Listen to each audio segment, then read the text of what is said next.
so we can see. So you can just double click on the folder that you downloaded from the GitHub repository.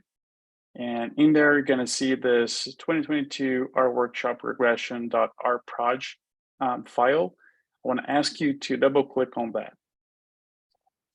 So that is gonna launch,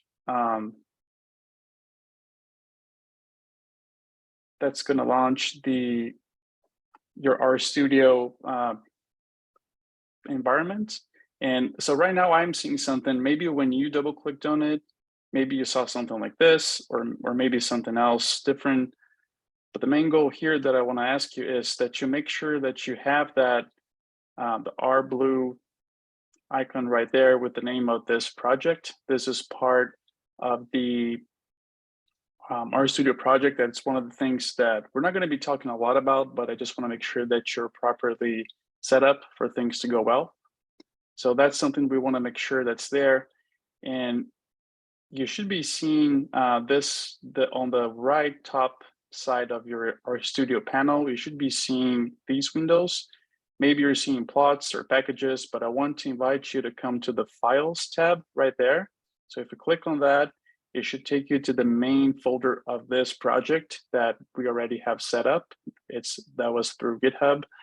And you should be seeing this blue R icon right there. If you're not, you can just drag and drop this side here to find it. So once you can see it, you can just click on it, because that will make sure that you are the root directory of this project. Once you're there, you can open this markdown folder. And inside of this folder, I have one extra script here that you don't have yet, which is the reg complete. But besides that, everything else should be pretty similar. And I just want to invite you to click on the reg partial.rmd. If you do that, it's going to prompt here on the left side. And this is where we're going to be working today, and you're going to be coding together. So that's why it's important to really take time to walk through this, make sure everyone was able to get to this point so we can get started. Once you do that, you can also go ahead and click on this button here to minimize the console, because since we're using our markdown files, we're really not going to use much the console to see output. So you can just minimize that and give you some more space right here. We can also move this around so you have more space for the code that you're going to be doing as well.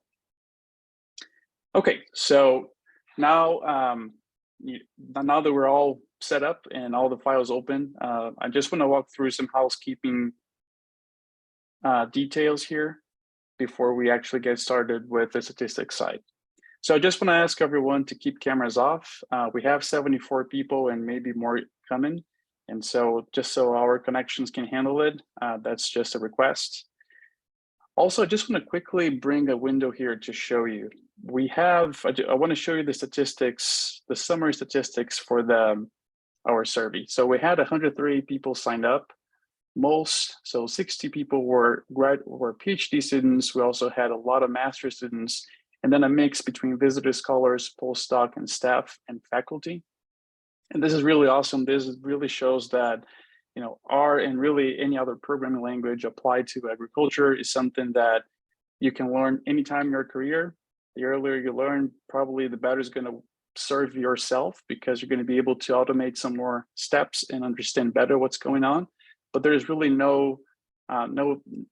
there's no special time to learn R. You can learn it throughout your career, and we're always continuing to learn anyways. So just a great diversity of people here attending this workshop.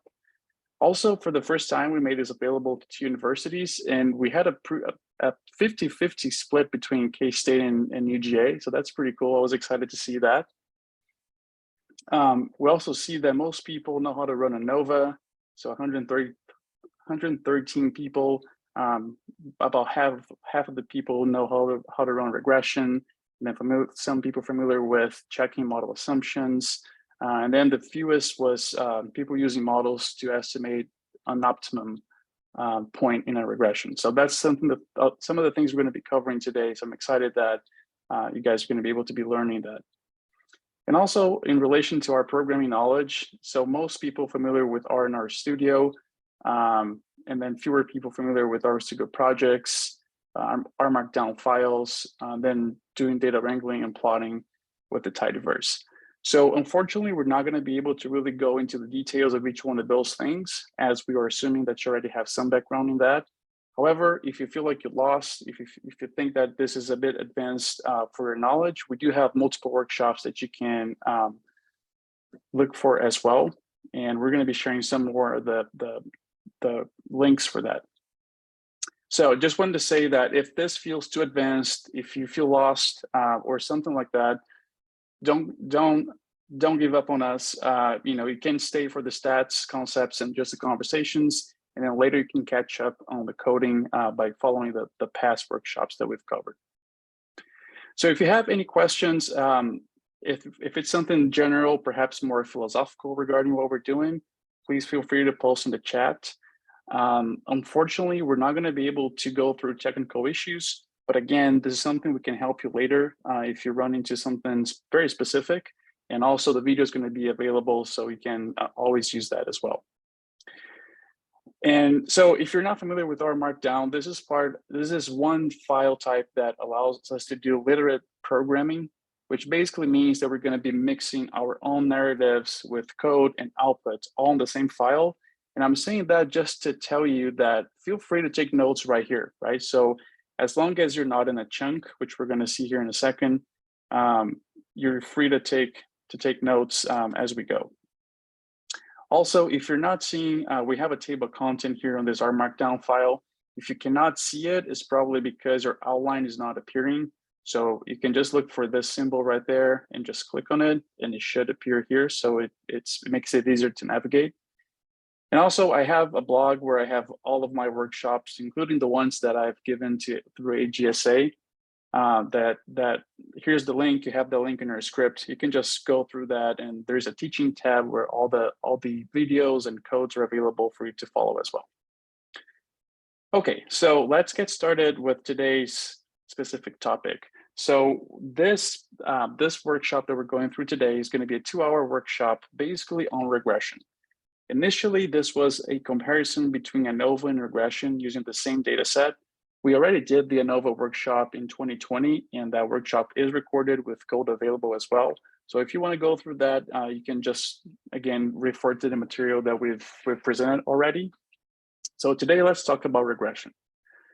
So today, we're basically we have a data set that is looking on corn grain yield response to different seeding rates. And this data is coming from a well-conducted randomized complete block design. So what we're going to be doing today is do a complete linear regression analysis, which includes important data, doing exploratory data analysis, formal statistical analysis, checking model summary, and producing a final plot. So we're going to go through all that for just a linear regression with intercept and slope. And then we're going to basically repeat the same workflow for quadratic and linear plateau, the regression as well. Then we're going to compare which one of those models best fit our data. We're going to choose one of those models and then use that chosen model to find the optimal level that optimizes corn grain yield, the optimal level of seeding rate that optimizes corn grain yield, then also use that model for prediction, and have a little bit of a conversation between differences of ANOVA and regression, and when we should be using each one of those cases. All right, so here we are, our first chunk. So if you're not familiar with our markdown files, you know it is a chunk first because it starts with the 3 apostrophes and has the curly brackets right there, and it ends at these last 3 apostrophes here. You can think of a chunk as the console in R, so it would basically be the same thing as if you were running here. That's what the chunk is where the code is going to be run. And to run the entire code in the chunk, you can just hit the play button right here. So this first chunk, we're just loading all the packages we're going to be using. And since I'm assuming you have already installed all of them, we should just hit play and load all those packages. And as we talked about, the first thing we're going to be doing is running linear regression. Okay, so again, the first step of that workflow is basically to import the data. So to do this, let me just quickly come here to my cheat sheet so I know I'm following right. So we're going to use the assignment symbol right there. And then I'm going to use a function called read underscore CSV. So you're probably familiar with this. We're going to be reading a data set that is in the format of CSV. So you open and close quotation marks. You have your cursor blinking in between the quotations and hit tab. This shows you where you are right now, which is inside of the markdown folder. We want to get one level up in the structures. And to do that, we do .. And then we go into the data folder, hit tab again, and our data set is called reg.csv. So if we just do that, you can just run this first line of code here, and then we're going to print this data set below just to see what it is. So we see here, we have 20 rows and 4 columns. The columns here are design, which has the same value for all of these rows. We have rep, which is just the number of the block that these observations were collected. We have SR, which stands for sitting rate in 1,000 seats per hectare. And we have the levels 40, 60, 80, 100, 120. And then we have yield in megagrams per hectare as well. So this is how our data set looks like. So one of the first things that we want to do here is just check for a summary of these variables to see if things make sense and if there aren't any obvious mistakes from the data collection side.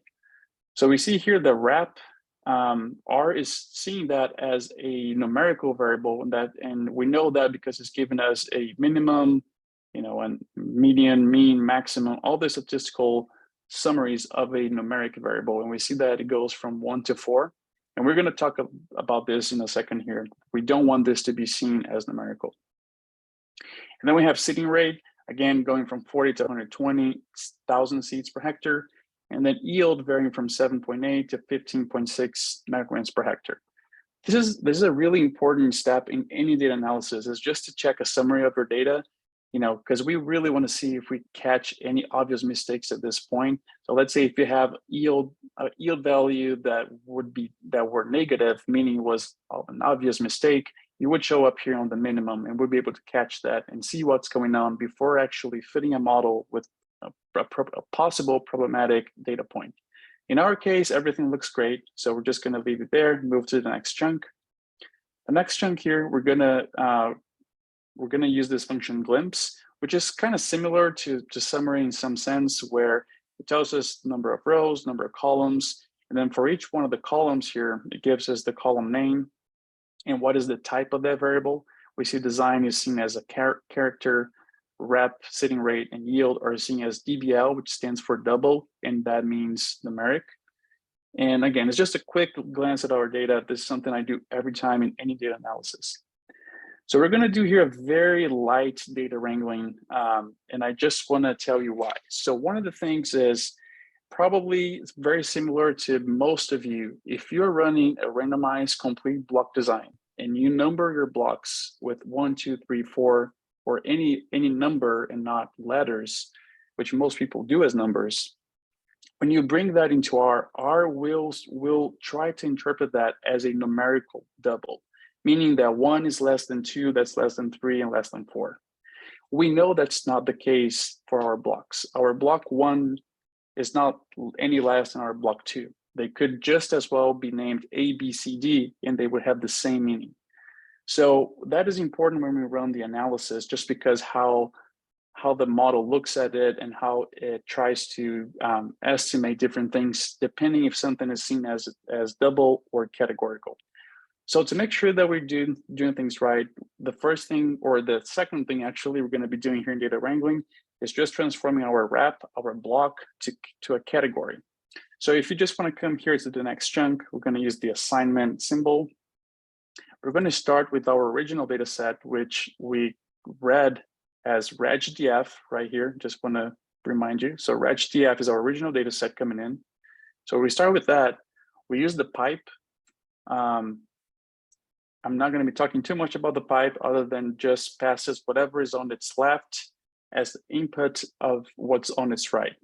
And if you don't know much about that, just follow along, it's going to make sense. So one thing that I want to show you, a quick trick here, is this data set is very simple. I mean, just 4 columns. Sometimes we get very messy data sets with perhaps hundreds of columns.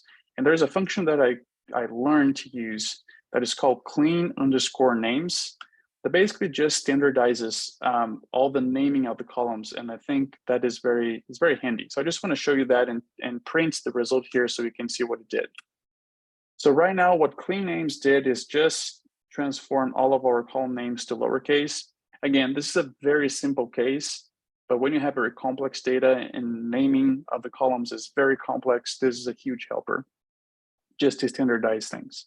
And then the next thing here, we add a pipe, hit return, and I want to use a mutate where I really want to transform that rep column that we have now. And now because we have already applied clean names, it is lowercase r rep.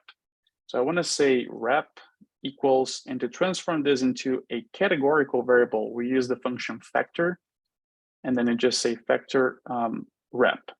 Okay, so before I run it, just realize how before when I had just stopped at clean names, rep was seen as double. So now when we do this and we print, now rep is seen as factor, which is really what we need when we're trying to run a randomized complete block design analysis of any sort, which in this case is a regression one. Okay. All right, so I want to ask you to come to the next chunk here. We're going to do our first plot, our first exploratory data analysis plot. So here we're going to start off with a ggplot function. So if you're familiar with it, you know the first thing that we provided is the data set name. Let's give it the reg_dfw, which is the one that we just created up here. We added a W in front of it to mean that it was wrangled, it was ready for analysis. So that's the data set. Add a comma, we're going to use the function AES, which stands for aesthetics, just to define our X and Y variables. So we can say X equals this variable right there. So SR_KSHA, add a comma, gonna say Y equals yield megagrams per hectare. Remember that it's all lowercase now, right? So if we just run this, we know that ggplot's just gonna have an empty canvas for us. I wanna check this data using a box plot. So to do that, we add a plus, hit return, and do geom_boxplot. If we just run this, this is what we get out of it. So it's not very useful, I guess, right? If you watch the ANOVA part of it, where we transform seeding rate to categorical as well, we had a box plot for each one of the seeding rate levels. And when we have seeding rate as numerical, which is what we want here because we're doing regression, just one large box plot. It does give us the distribution of yield, but it's kind of funky looking, right? So when our X variable is numerical, like seeding rate here is, maybe a box plot like this is not really the best way to explore the relationship between seeding rate and yield. So what we're going to do next is look at this from a different angle. So if you just come to the next chunk here, I believe I left you the code already. So if you just want to go ahead and run that, the only difference now is that instead of geom box plot, we had a geom point. So look at that. Now we have each one of our seeding rate levels with 4 data points representing each one of the 4 blocks that they were measured. And then we see this relationship here between yield and seeding rate. It does seem like as you increase seeding rate, we are increasing yield until a point, and then perhaps lowering yield after a given point as well, right? To help us to visualize this, we're going to add a plus here, hit return, and use geom_smooth. So if you just run this as is, it's just going to fit a spline function, which means that it's just trying to have some wiggle in the curve to accommodate your data points. We can change this if we say method equals open and close quotation marks LM. So if we just do that, it's going to fit a linear fit to it. But if I really, well, yeah, I guess this is okay. And I just want to change the color of this line to red by saying color equals red. So we do see here that our linear regression in the sense of being intercept and slope, it does seem to fit our data. Perhaps it's not the best function to fit this data, but it still fits, right? And again, we have not done any statistical analysis yet. We're just exploring the data, exploring the relationships, and getting some ideas of what steps to take next. Okay, so let's try to fit this model that we're seeing here to this data and see if things are significant, how the residuals look like, and all that fun stuff. To do that, come here to the statistical model part of the script. And I left you some code here initially, just setting the type of contrasts of this analysis. And I really want to ask you to come here to the reg-lin mod. This is the name that we're going to give to the model that we're going to fit. And I want to ask you to code with me to write up this model here. So we're going to use the assignment symbol. We're going to use the function LMER from the package LMER test. And so the way that LMER works is we have a response variable. We're going to use here the name of one of the columns that is our response variable is yield underscore megagrams per hectare. And we want to explain that, meaning we use the tilde to say yield megagrams per hectare explained by, and then we say the explanatory variables. So we want to say here, because it is a randomized complete block design, I made a decision to treat blocks as random in this case. We have a whole conversation about that in the previous ANOVA workshop. If you're interested about learning on that specific aspect, you can go back to that workshop. Here, we're not going to be talking much about it. I just want to tell you that I want to treat the block effect as random. To do that, we open and close parentheses right there. I missed the word for a second.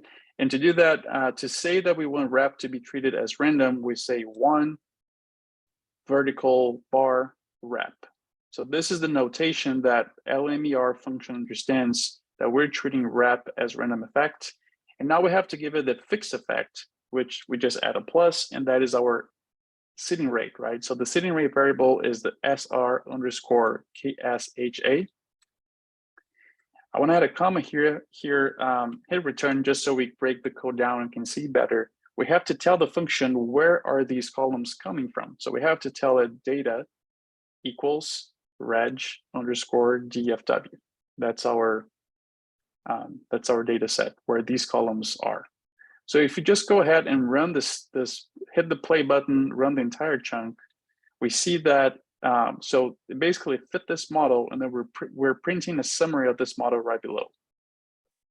So really, very quickly, what I just wanted to get from here, there's a lot of information. We're not going to go through all that right here, but I just wanted to come down to the fixed effects part of the model, where we see that the intercept has a very low p-value, meaning it was significant, and the sitting rate. And the sitting rate here represents the slope of that relationship. It was also highly significant. And just to remind you, so intercept and sitting rate is basically, now it's actually modeling what up here we were just visualizing in a plot. So the intercept and the slope are significant for this relationship. Okay. So one thing I really, really want to stress today is always check your model assumptions. Maybe you have heard about this in your previous stats courses. Maybe you heard it and didn't think it was really a big deal, but I really want to stress this. It's very, very important that we check our model assumptions. So let's do that right here. We can use this function plot, that if we just give this function a model fit, which is this object here that we saved our model, it's just going to produce some residual plots. Here we see that it placed the fitted values on the x-axis and the residual values on the y-axis. And so we see this -1, 1, and a 0 line. You probably have seen this before on your stats courses. And really, there are a few things that we're looking for in this plot. And I think there are some issues here. But before we discuss them one by one, I actually want to have a better control over these residuals and have the power to plot them with more control. So to do that, we're gonna come to our next chunk here. So this, if you're probably seeing this on your side as well.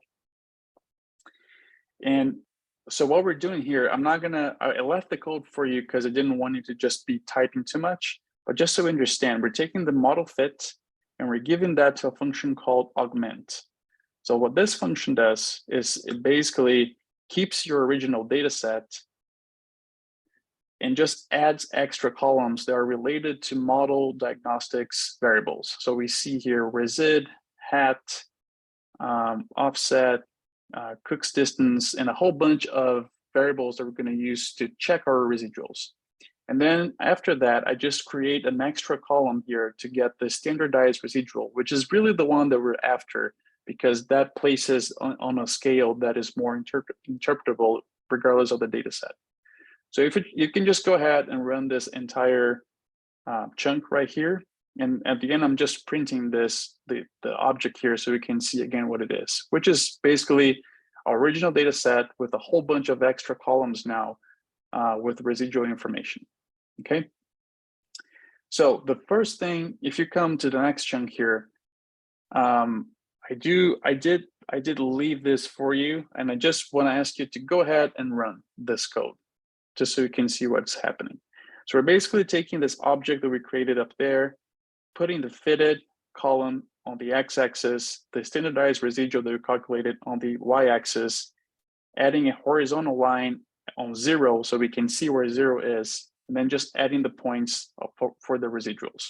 It's pretty much the same plot as up here, but now we have more control over the data and what we're seeing. So I want to just stop here and talk about a few assumptions that we'll be looking when we look at this plot.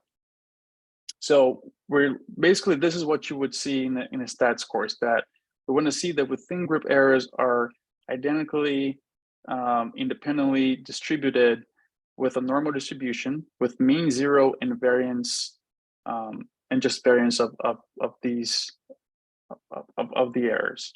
So we see, what we're seeing here is, so we have the 0. So if the mean of the residuals should be 0, they should be kind of like scattered like a cloud of points around 0 and not showing any particular pattern on the residuals. Now, I want to give you just one moment here to stop and think about what we're seeing. Are we seeing any patterns on this plot?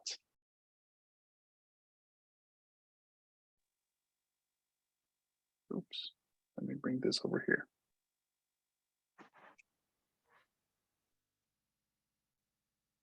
Anyone wants to give an idea? Yes, there seems to be a pattern. There is a pattern, right, Deriba? Mm-hmm. I totally agree. Thanks for your input. So here's the thing. These residuals clearly have a pattern that to me kind of looks like quadratic, right? They kind of start low, go up, and come back down. And there is one way that can help us to really see if this pattern is there. So remember the geom smooth function that we used earlier? Let's just use that here and let it show us if there is a pattern. So we can add a plus here and hit return and just do geom underscore smooth. I really like this method here because it kind of gives you a very, very quick idea, especially if you have a lot of data points and it's more difficult to see if there is a pattern. Here we can clearly see there is this quadratic pattern on the geom smooth fit to the residuals. So this, to me, it means that this is not a good model. We should probably not be using this model to make any inference on the relationship of grain yield and seeding rate for this data set because it's not a good fit. The model doesn't fit the data set well. Awesome. So we learned that. So now let's check some other residual diagnostics plots to also further explore the idea. So if you come to the next chunk here, and you just run it, I just want to show you first what it produces and then we'll talk about it. So this is basically a ggplot way of fitting your quantile plot, which is also taught as the QQ plot in stats courses.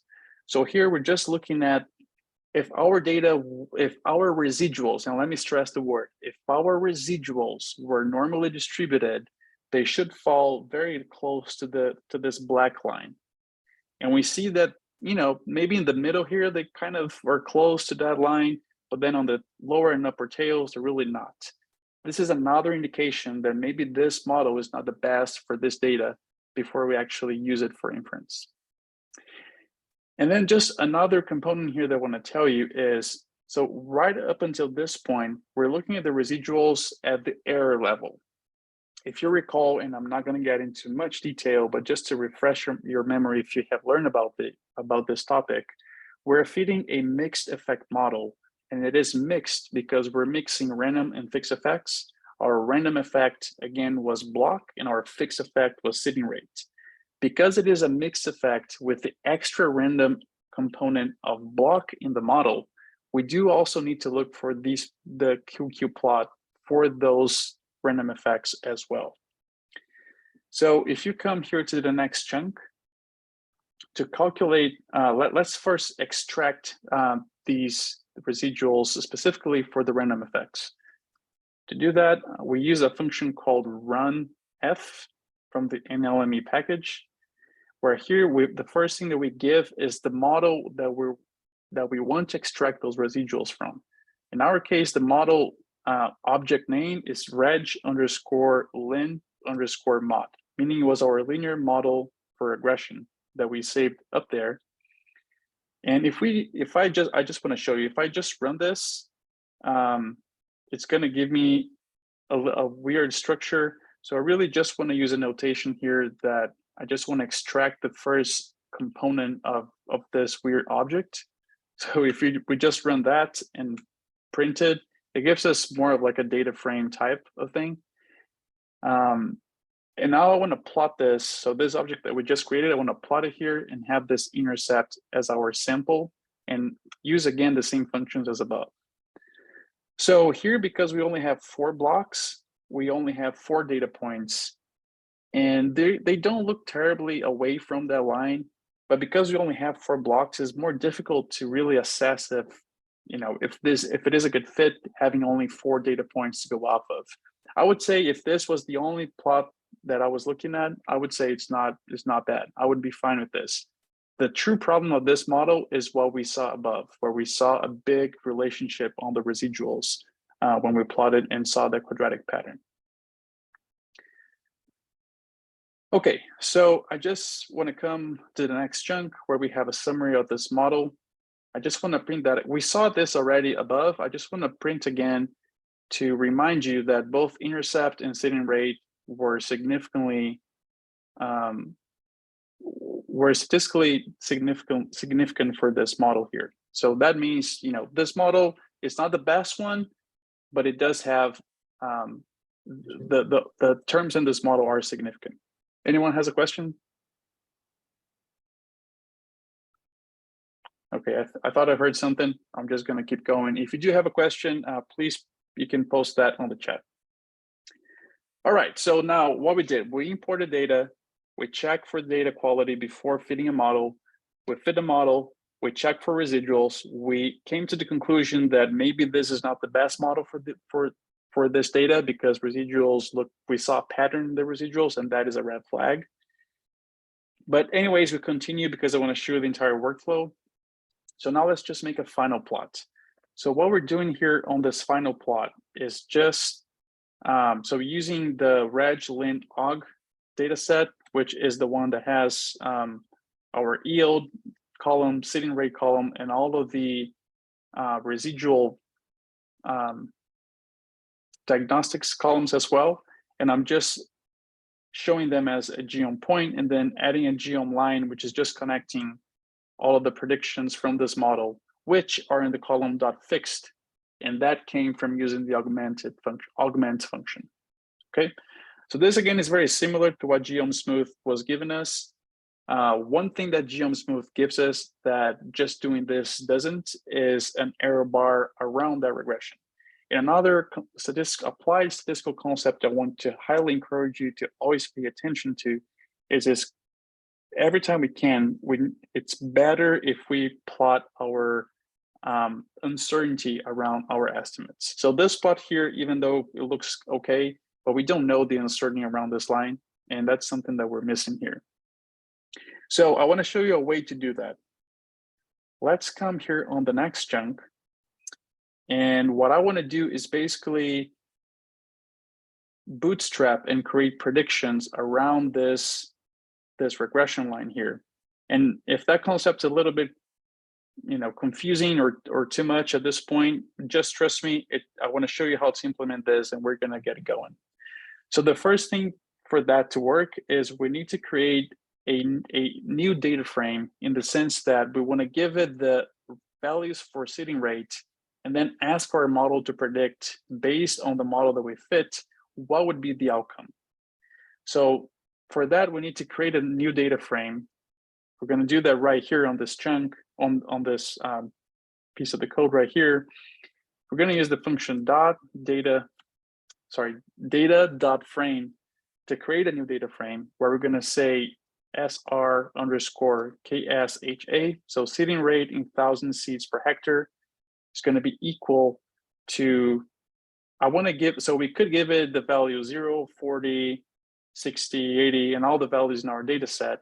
But I just want to use a helper function here that's the SEQ function. So this function stands for sequence.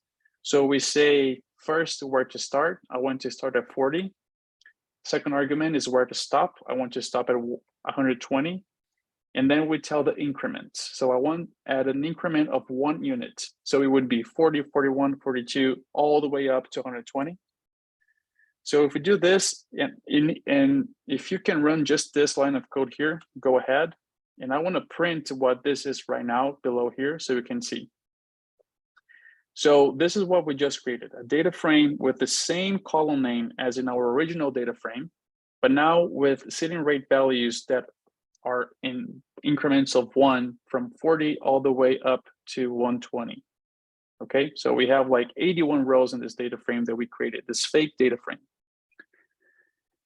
So the next thing that I want to do here is just add a new column to this data frame that I want to call yield_pred_lane_milligrams per hectare, saying that this is the predicted value that we're creating. So we're predicting all these individual values of sitting rate using our model and saving those predictions right here on this yield_pred_lane milligrams per hectare column. To do that, we're going to say equals, and we're going to use the function predict. So this function takes, the first argument is the model object name, which if you recall is reg_lin_mod.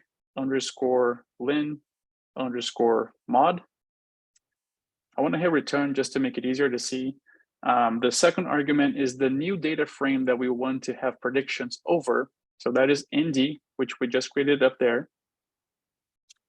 Add a comma. And then we're going to say it has an argument that is re.form. I want to say NA. So this is just saying to give us the prediction at the higher level of the model and not go into the specific details of any of the random effects of the model, which in this case are blocks. This is important for prediction because when you're predicting, it's not like you have a new block that you can tell, oh, give me sitting rate of 45 for block 2. I mean, it's not really like that, right? You don't have a block 2 anymore because you're predicting something. So that's what the RE form is doing for us. So if you just run that, and I just want to print again this ND so you can see what's happening. So now for each value of sitting rate, the model is giving us a mean prediction for each one of those values that is saved on this column right here. And we can see that all the way through. Okay. So this is the prediction itself, is like the mean prediction, right? So if you have sitting rate of 40, your mean yield is going to be about 10 tons per hectare. But what if I want to know the error around it, right? I want to know really the confidence or the variability I have around that prediction. So this is where we're going to use bootstrapping. So bootstrapping is just a way to resample our data, fit a model, make a prediction, and then doing that many, many times and using those many predictions and extracting the error around those many predictions to then come up with the error of the regression. I know this sounds really, really complicated. And again, the goal here is not to really understand that in detail, because this is a more complicated stats concept. I just want to expose you to what's happening so we can go ahead and do it. So we're creating a function here that's going to be basically the power horse on the bootstrapping function. So just go ahead and run this function here. Have your cursor like anywhere in the name of that object and just run it. And then we're really going to do the bootstrapping on this next function here. So regulating boots, we're using the function boot mer, which is bootmer, that is really doing the bootstrapping for us, where we give us the model that we have, we give the function that we want to build that bootstrapping, which the function is right up here, we just defined it, and we say how many simulations we want. I said 200. In your case, let's just go ahead and do 50. I'm gonna run 200 still, but if you're following me, do 50 instead, because 200 may be too slow depending on the computer, and I don't want you guys to be held up because of that. So we can lower that a little. I'm gonna keep 200 just so we can see the result. So we're gonna, if I just run this, let me just run so you can see what happens. So for me, it takes a couple seconds. So what's giving me is a prediction for each one of those sitting rates that I have from 40 all the way to 120 in one increments, giving me some statistics here of error, of the mean of the prediction and the bias of the prediction. So now I basically want to collect all of these predictions and have a standard error. To do that, we're going to add a pipe here, and there's a function called confint for confidence intervals. So if you just run this now, and I just want to show you what that does, it's going to give us the 2.5% quantile and 97.5 quantile of the distribution of the error around each one of those predictions that we made earlier. To make this easier to plot, I just want to add a pipe there, and then you can just uncomment here. I want to transform this as to a data frame, and I want to run only this so we can see what that does. So now we have a data frame, and I just, the thing is, these column names here are not very friendly to work with. So I'm just going to rename those column names to lower confidence level and upper confidence level as that. So if you're following me and you just run all this, it may take a second or two. And then I just want to print here so you can see what we have in this object, this regulating boots object.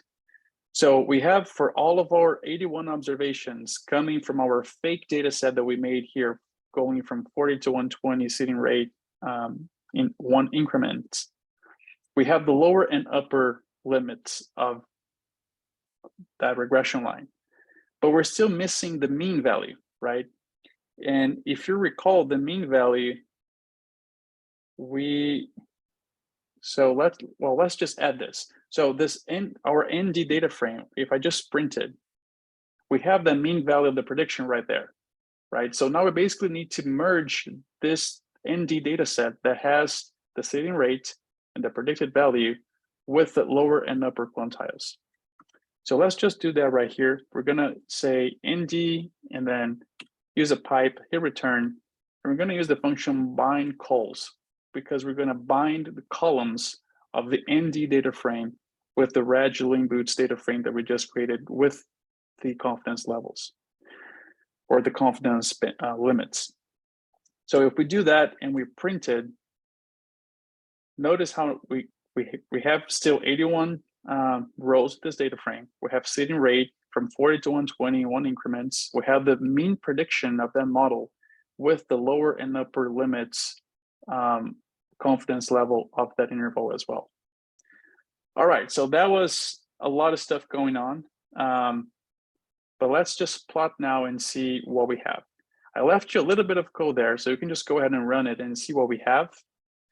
And we're gonna add a little bit more code here, because we wanna see the line going through, and we also wanna see the confidence band around that line, right?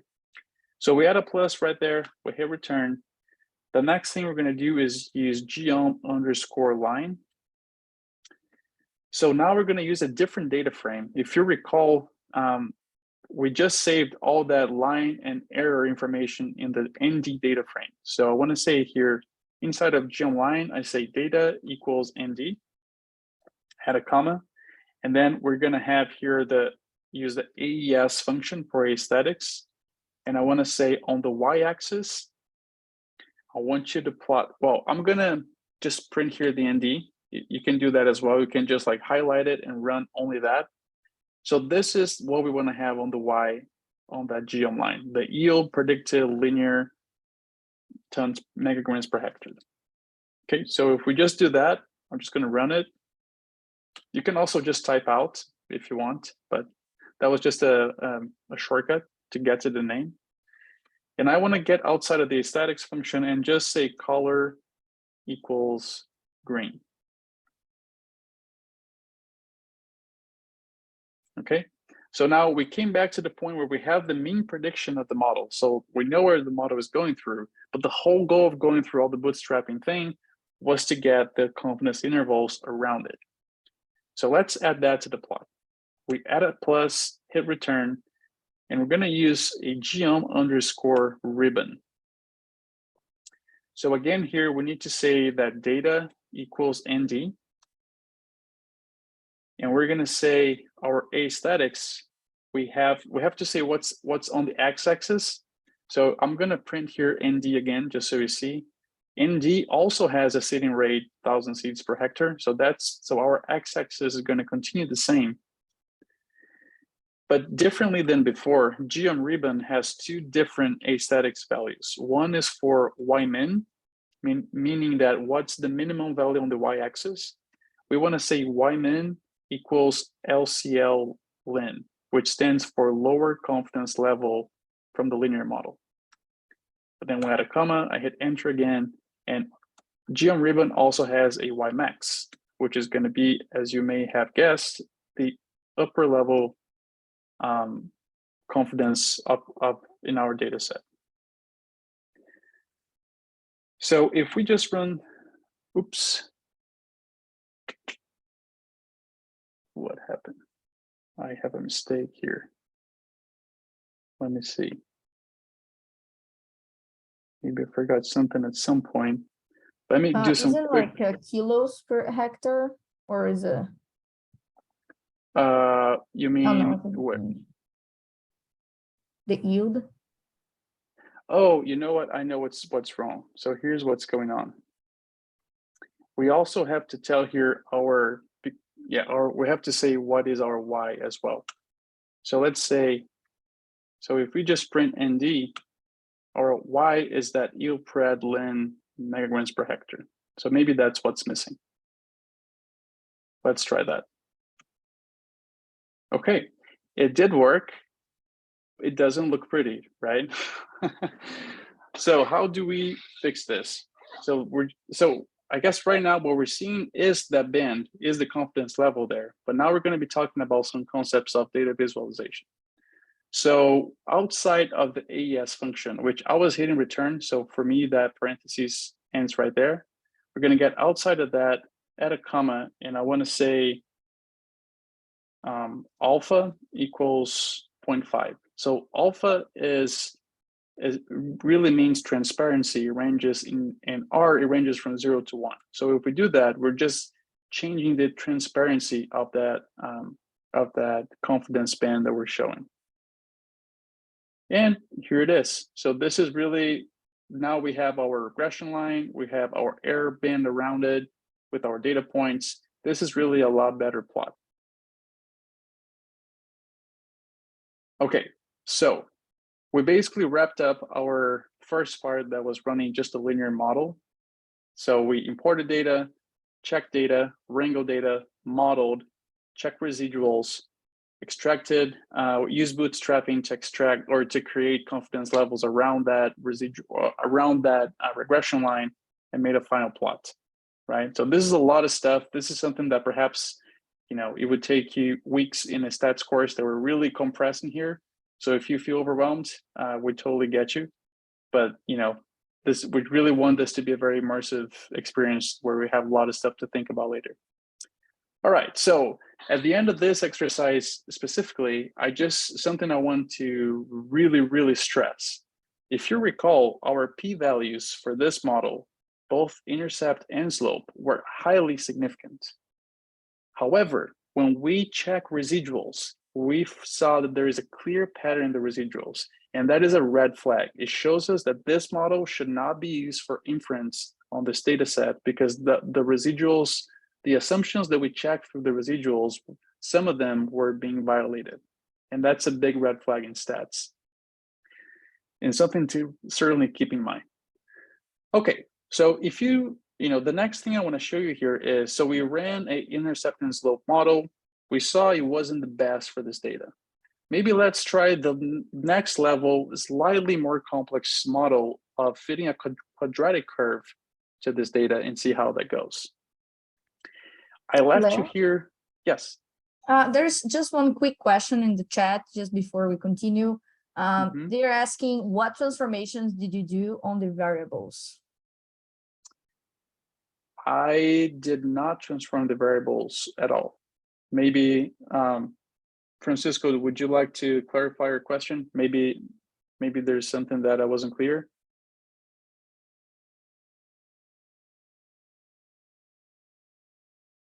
Yeah, so if you're typing while you're doing that, I just want to say, we did not transform our variables at all, right? So what we did was to fit the model to the data, extract residuals, which is basically, if you think of it, residual is just the difference from a data point to the fitted line. So let's say this point here, the residual for it would be the value from that point all the way to the green line. And it's basically just for all of those data points. So we check the residuals for the model assumptions of, so normal, normally distributed, homogeneous variance. We don't want to see any patterns on the residuals, and we clearly saw a pattern here. So we have not done any transformations yet, and we're also not going to be doing transformations throughout this workshop today, just so you're all aware. At the beginning of your study, did some kind of transformation on the variables. No, yeah, we didn't. Well, I guess the only transformation I did, and let me just clarify that. So Francisco said at the beginning, I understood you did some kind of transformation on the variables. The only transformation I did was on the light wrangling part right here, where we transformed rep, which is our block, from double, which is numerical, to factor.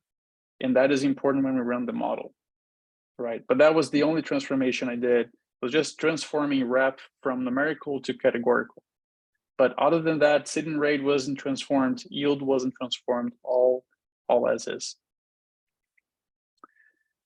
Okay, so I want to come back here to the quadratic where we were before. So next thing I want to do is run a quadratic regression. I left here the bullet points of data import, data summary and wrangling, and exploratory data analysis. Well, sorry, let me take a step back. I left here the bullet points of data import and summary and wrangling, and nothing underneath them on purpose, because we're still using the same data, so we're not going to be importing new data. And we have already checked the summary and did wrangling on this data, so we don't have to redo that again. I just wanted to leave it here so to remind you of these important steps of really any statistical analysis you do, you should always follow some structure. And this is just the one that I used, and I'm showing you and proposing that perhaps you take something from it as well. So the next thing here, you can come to this chunk. We're going to do a slightly different exploratory data analysis here. So I left you already most of the code. The only thing, so if we just go ahead and run the way it is, just wanted to do that, is basically what we've been seeing all the way until now, right? So remember that we're doing exploratory data analysis. This is not formal statistical analysis, meaning that we're using geom smooth just to show us that relationship, right? What if I wanted that geom smooth actually showed me a quadratic relationship instead of a linear one like it is here? So the way to do that is we can come here on this empty space that you're seeing in your code. geom smooth has an argument called formula. So what we're going to do here is basically tell it the formula that we wanted to apply to this linear model to make it quadratic. So to do that, we're going to say y to the x. So this is basically taking y as this variable that's here and x as this variable that's here. So this is the linear form. This is what it's doing by default. How do I tell it to do a quadratic equation instead? So we do a plus, and to tell it to do a quadratic term in this model, we need to use a function called I, that I think it stands for identity. I'm not sure, don't quote me on that. But inside of that function, we say x caret 2, basically saying that is taking x to the power of 2, but we have to say this inside of this I function, because otherwise it may give us some weird outcomes. So if we do that, and don't forget to add a comma here, and you run it, it's going to run that quadratic equation for us. Again, this is not a statistical test yet. We're just exploring the shape of this relationship. So we can see that, yeah, I think the quadratic fit, like just by eyeballing, it looks like quadratic fits this model better than just the linear intercept slope one, right? Okay, so since visually we think that it's better, why don't we go ahead and actually fit this model to this data? So you can come down here to the next chunk. It's very similar to the one we did for the linear one. Only difference is I'm calling this object quad for quadratic before it was lin for linear. And we are gonna have to, so right here, we still have the same response variable yield. We still have our random effect of block or wrap, and we still have the linear effect of the sitting rate. But we need to add to this model the quadratic term of this relationship, which is basically what we just did above. So we do the I function, but instead of saying x squared, we say the variable name squared. So S sitting rate, 1,000 seeds per hectare, caret 2, meaning squared to the power of 2. Okay, so we can just run this entire chunk and check the summary here. It throws a warning to us, but we can just keep going. It's not an error. It didn't stop the function from running. It's just telling us about something specific about this analysis. But what I really want you to come out of this is if you again keep going down to the fixed effects part of this output, you see that now intercept is not statistically significant anymore, at least not at alpha 0.05. We see that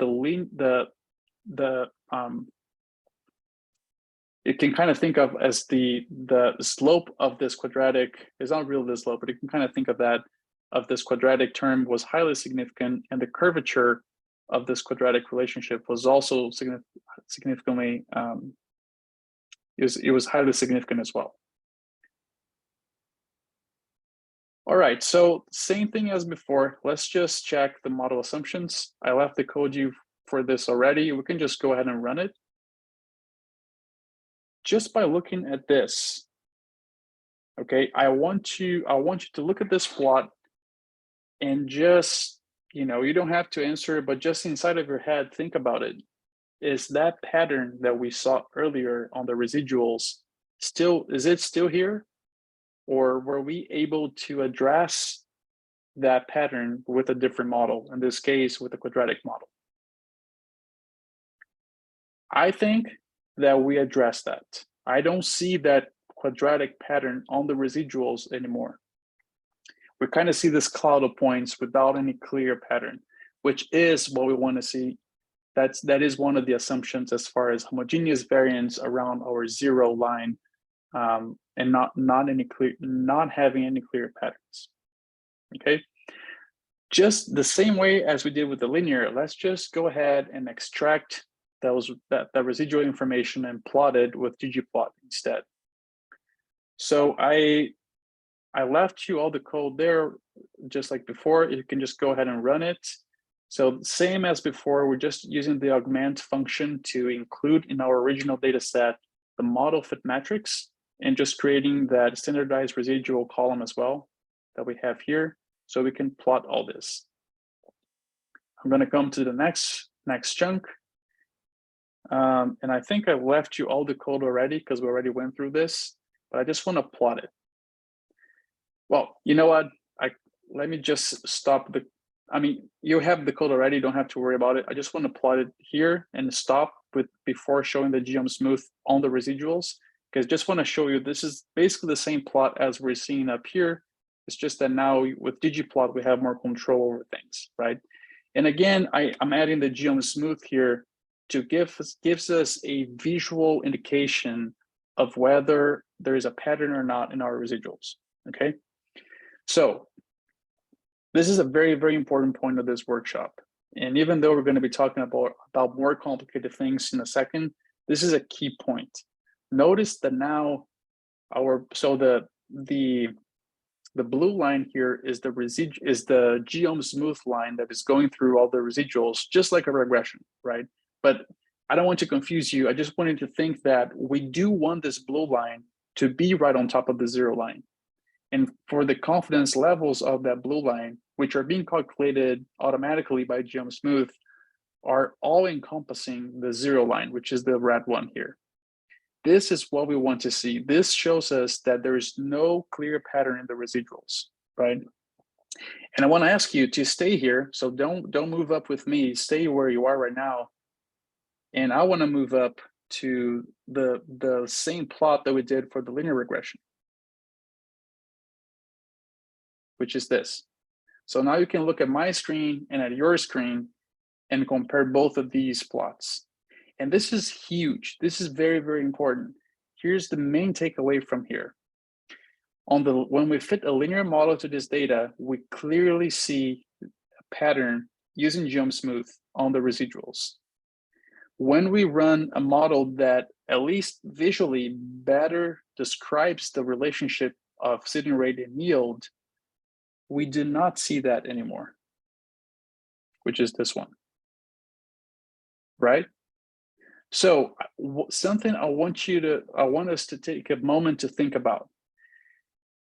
Lots of people, and even in papers, we see that people say, we check the assumptions of the data. The data was normal, the data was this, and the data was that.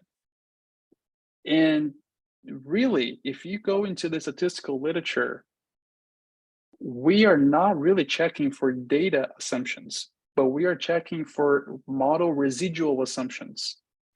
What is a residual again? Residual is the difference between the data point. So I'm just going to come up here again so we can see that. So in this relationship, residual is the difference between a point and the fitted line. If you are fitting different models to the same data, your residuals will change.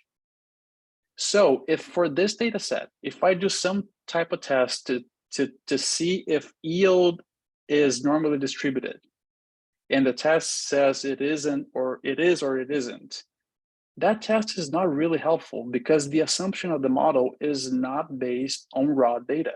It's based on the residuals. And again, residuals change depending on the model. So on the same data set, when we fit two different models, we get two different sets of residuals, where in one of them, for the linear, we did not meet the assumptions of the model because we saw a clear pattern. And with the quadratic, we met that pattern on the residuals was gone. Okay, so this is just a very important point that, I think it's very confusing the way that we learn, the way that people teach us, and even the way that papers describe it. But it is perhaps one of the most confusing points across the literature. And I just want to make sure that you understood this. We are checking assumptions on the residuals most of the time, not necessarily on the data, because residuals change. Residuals is a combination of data and model. If you change model, you change residuals, and that will change your assumptions about that specific model. So just want to make that very clear. Okay, so we can just come to the next chunk here where we're checking the normality of the residuals.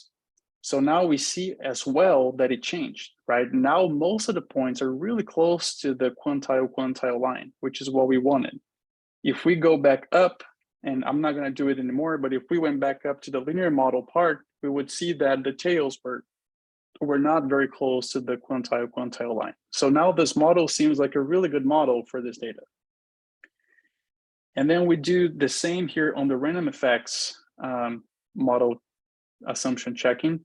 And they really don't look like a lot different from as what they were before. But again, we only have 4 blocks, so we only have 4 random effects that we can extract and visualize. And that's not a very large number of observations to really understand. But visually, I'm not they look fine, especially because we have so few of them. All right, so I just want to run again here the summary of this quadratic model, just to remind you again that let's say it's not necessarily the slope, but we can kind of think of it as the sitting rate here being the slope, and then the curvature both being highly significant and the intercept not being significant. And lastly, at least lastly on this part here, I want to show you the final plot again. So we're basically bringing the object where we have the data frame with the model fit diagnostics variables and just plotting that. And notice how here, so this line is being based on the dot fixed column in our data frame, which came from the augment function. And that column is just because our original model only had 4 levels of sitting rate. This is why we see this line kind of broken and not like a continuous, smooth quadratic fit. So this would not be the last, or this would not be the final plot I would include in a publication, right? Because we're seeing that. Also because we don't have the error around this line. So you probably know where I'm going with this. We're going to basically do very similar to what we did before with Bootstrap. So we're still using the ND data frame. I think I left most of the code here for you because we already went through this the first time around in more detail. But we're basically now creating this column called yield pred quad. Before it was yield pred lin, meaning that we're using the quadratic model to create predictions for each one of those 40 to 120 in one increment data set that we made for the sitting rate. So I just run that. I just want to print this so you see what's in it. So I have sitting rate. We still have the linear prediction with the linear lower and upper confidence levels. But now we also have the quadratic prediction because that's how I named that column right there. And then we're going to do the bootstrap as well for the quadratic. So using the quadratic model now, changing before we did with the linear, now with the quadratic. And also another difference here is we're renaming the lower and upper limits to LCL quad and UPL quad, meaning that is for the quadratic fit and not a linear anymore. So we can differentiate them. And then finally, binding the columns again, because we want to have those limits in the same data frame as ND. I just want to print ND again so we can see what's in it. So we still have, again, the linear mean model fit, the linear lower and upper, but we also have the quadratic mean model fit with the quadratic lower and upper intervals. And this is just a very similar code to what we had before. I left it all for you. I think if you just run it, it should work. So this is what we see. So we have the green as our model fit, and then we have the confidence bands around that model as well, coming from the bootstrap. Okay, so let's talk a little bit about here the fact that, so I have this question here, which one fits the data best? I mean, if you're not fully convinced yet, I'm just gonna have them side by side for comparison, but I think it's very clear once we see them that we have a winner here.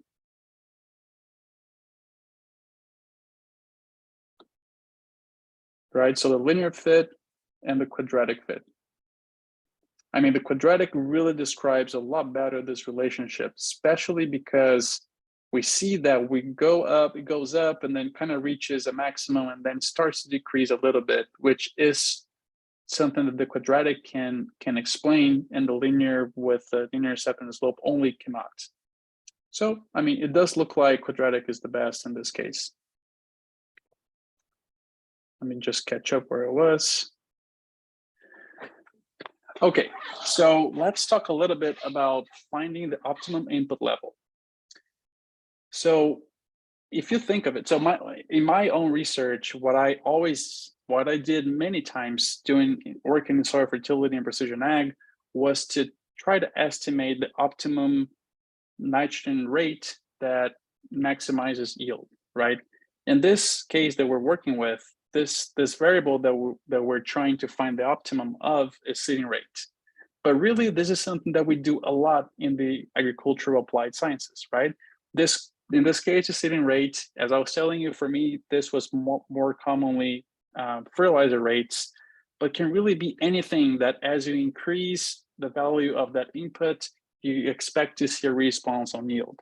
So this could be pesticides, it could be irrigation volume, it could be temperature and air relative humidity for working in controlled environments, perhaps planting date, and perhaps other variables that I couldn't even come up with.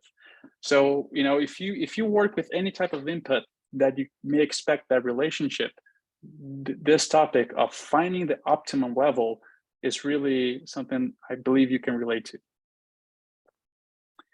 So every time that we have this relationship here between changing the amounts of an input and expecting a response on the output, which most normally is yield, there are, I mean, a handful of different patterns that we can come across, but the most common ones are these that I put together here. So this is just, this chunk here is just bringing an image that I have created in a different script. So you don't have the code to do this figure in this script here, but I just wanted you to see what's going on. So these are the 4 types of patterns that I see more commonly in data of this sort.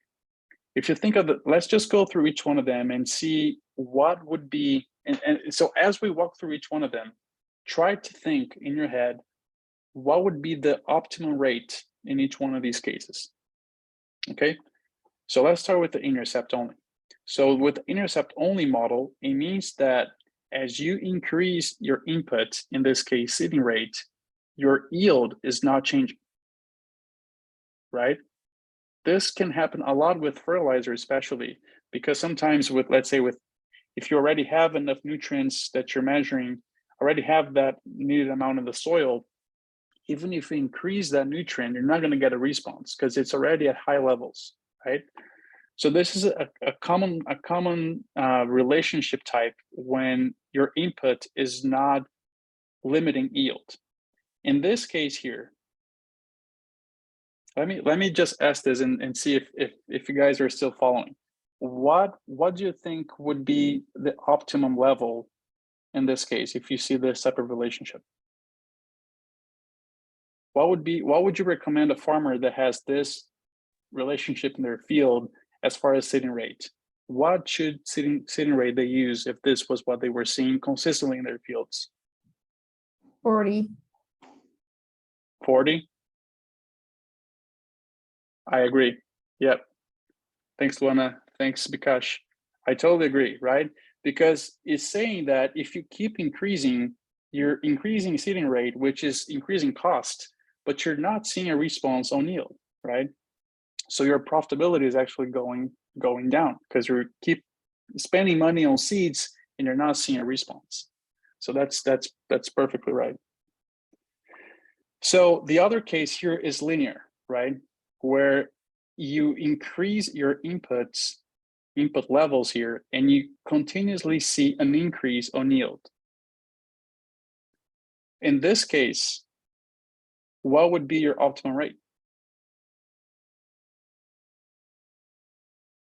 120. Yes. Thanks for everyone that's following along. Absolutely 120, right? Because and this normally happens when the levels of the input that you're trying, they are actually lower than the biological limit that exists in this field, right? So imagine now that if you went to maybe 120 or sorry 140, 160, 180,000 seeds per hectare, maybe you would have found that plateau or maybe that optimum. Of course, that's a lot of seeds and depends on the crop. So it's just kind of like painting the picture of the relationship, right? Okay, so let's think of the quadratic then. So the quadratic is really what we're looking at our current data set where we see that yield start increasing when you have the initial increase in inputs, it reaches a maximum point, and then perhaps eventually starts to decrease. So could anyone kind of eyeball here to me what would be the optimum rate that we would recommend?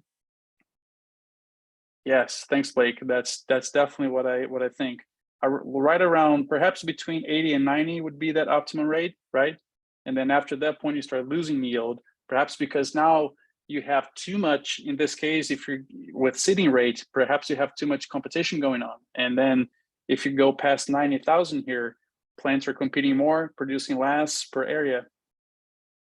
And then we also see this linear plateau function, where you do increase yields up until a point, and then after that point, it kind of flattens out.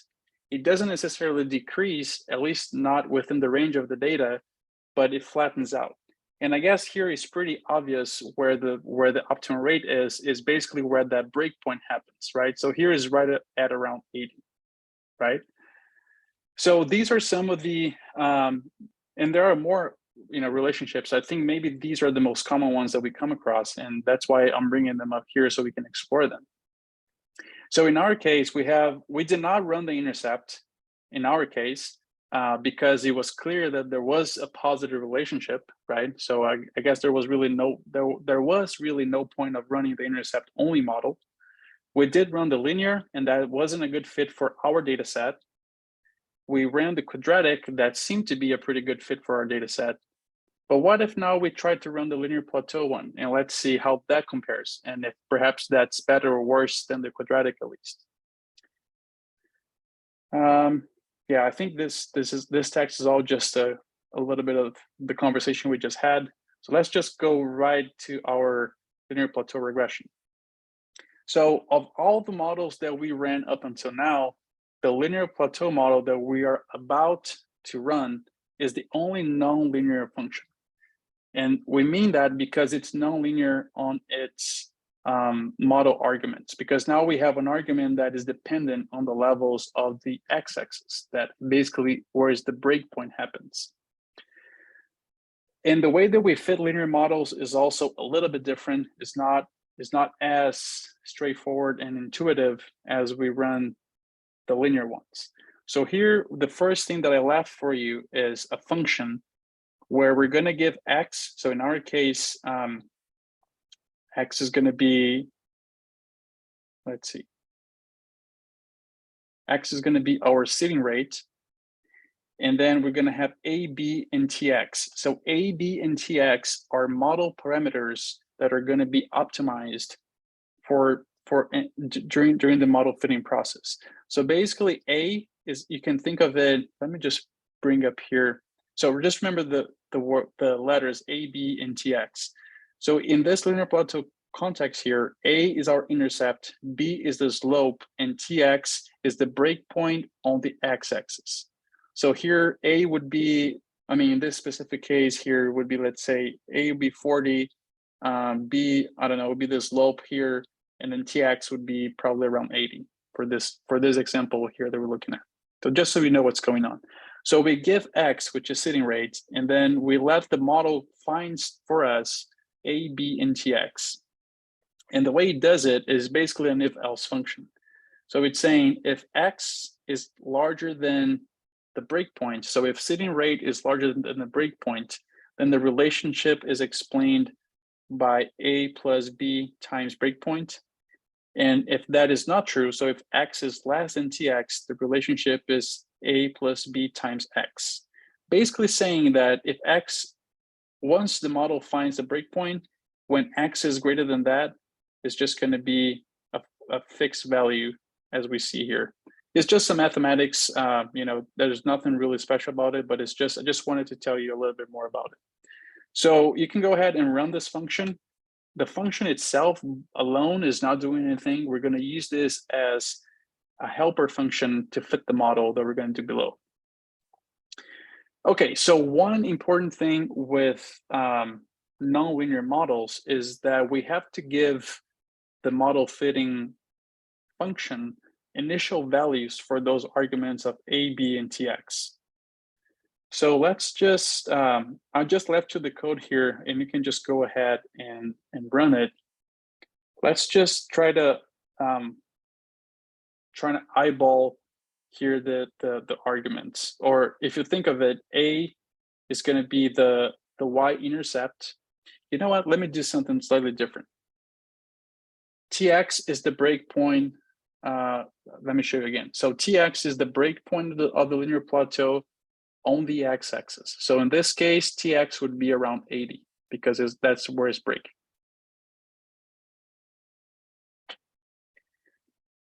Okay, so I want to do something here very quickly, because for us to find or to eyeball the y-intercept, we have to see the x-axis starting at 0, just so we can kind of imagine that line.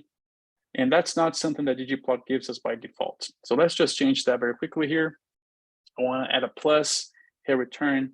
I want to say scale underscore x underscore continuous. And then I want to say limits equal. I want to use the C function to concatenate and give it the limits of starting at 0 and ending at 120.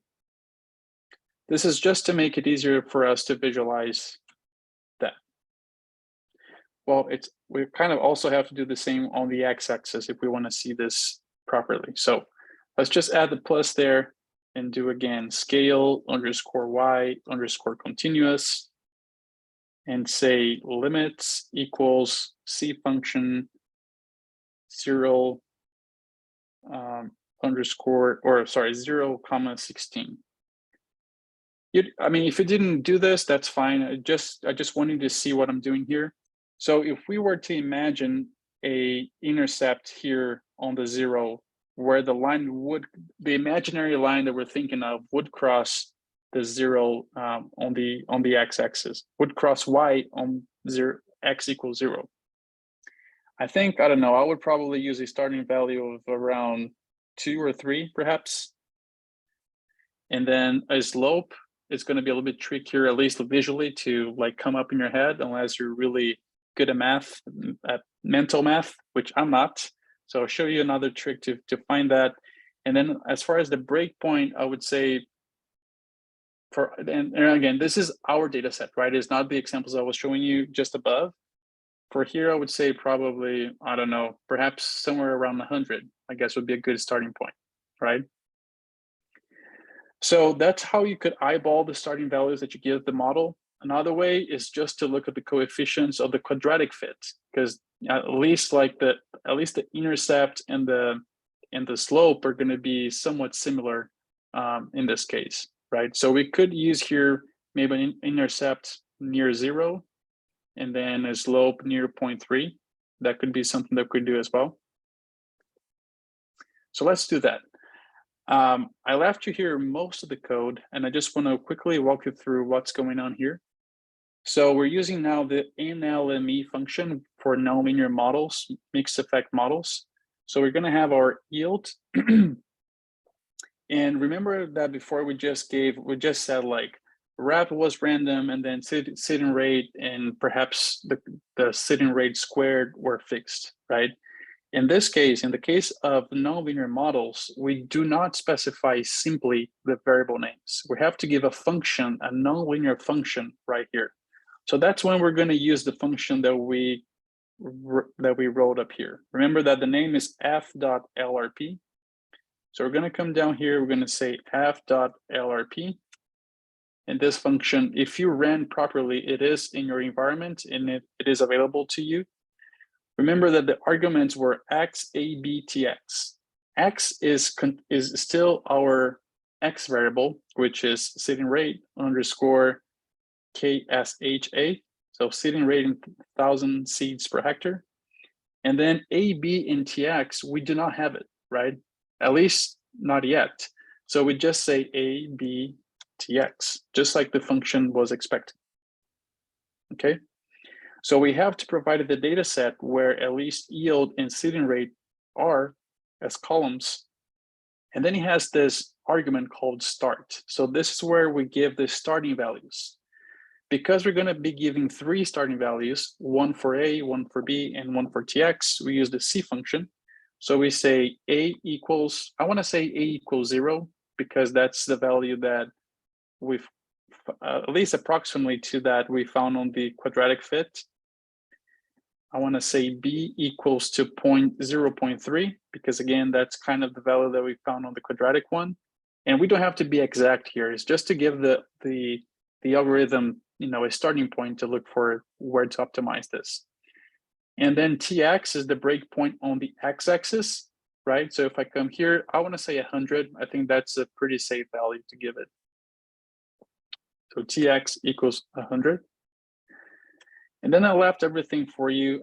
Here, everything else for you. Here's just saying it has a fixed component that I'm just giving a list saying that A, B, and Tx are fixed, but that A, B, and Tx are random because they're coming as they can be coming from different blocks, and blocks are random. So that's kind of what this extra component here is saying. You don't really have to worry too much about this. I just want to expose you to the same workflow that using mixed effect models, even on the nonlinear model part, but continuing that mixed part just as we were doing on the linear models above. Okay. So if you have all of your parentheses and commas right, this should run without any errors. And then if you just print this object that we created above with the fit from this nonlinear model, we're just going to come down here. We're going to see, so A was actually, or sorry, here's the fix. So let's come to the fixed part of the model. So A was found around 3.45. B was found to be 0.13. And the breakpoint on the x-axis, Tx, was found to be on 73. So 73.5 is our breakpoint that would optimize yield if we use the linear plateau function. Okay. So I just want to ask for a summary here as well. So this summary gives us a few more pieces of information because it is a different type of model. It is a nonlinear model, but we can kind of still get the values. So the mean values of A, B, and Tx, standard errors, the p-values, we see that they're all highly significant for all three parameters of the model. All right, so nonlinear model assumptions are actually pretty similar to the linear model assumptions, at least in this case here. So let's just run the model. This by now you should be familiar with this. We're just looking at the fitted by standardized residuals. Again, I'm not seeing a clear pattern in the residuals, which is good, is what we want, to not have a clear pattern. I left you the code already to use the augment function to extract all of those model residual variables and include in a data frame that then we can plot. And I'm calling this data frame reg_lin p for linear plateau augmented.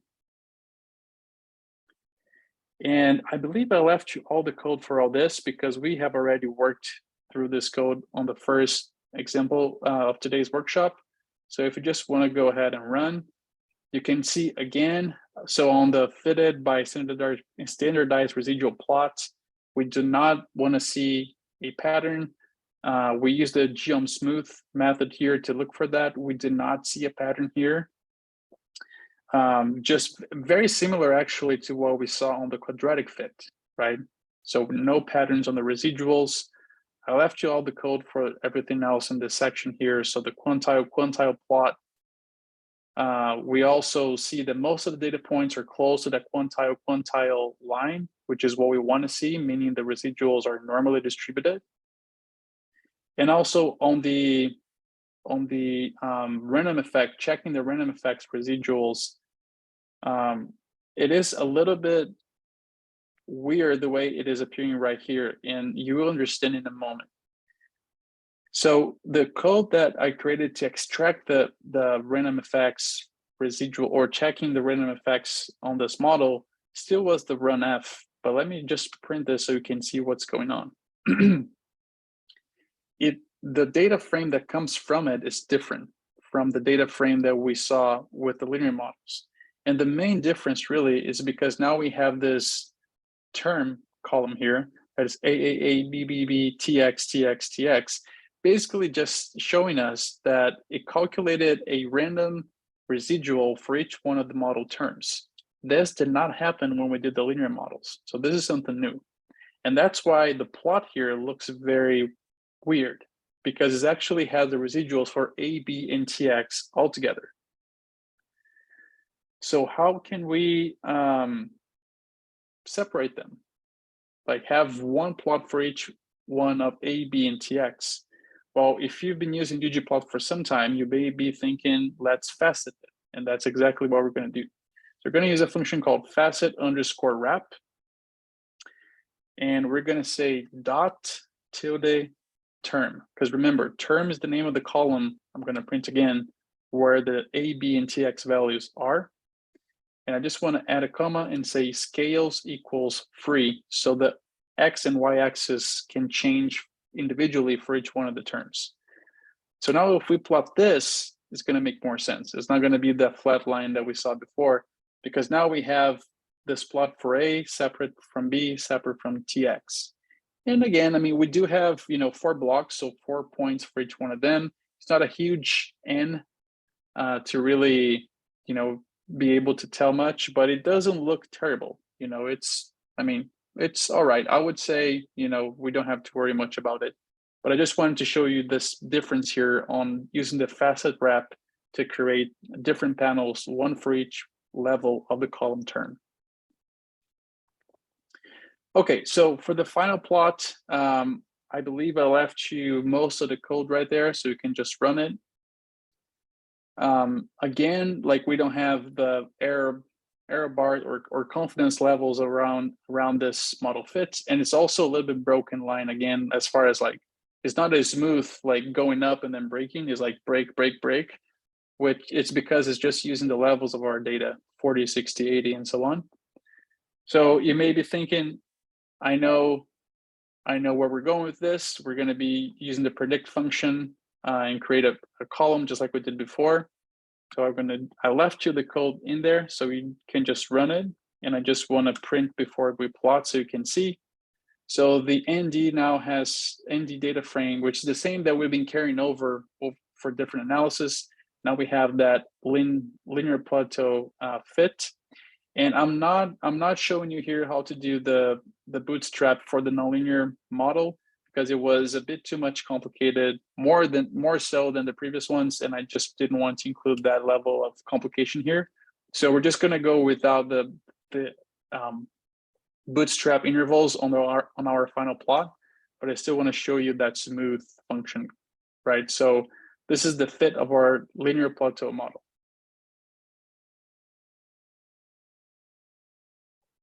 Okay, so we have done a lot.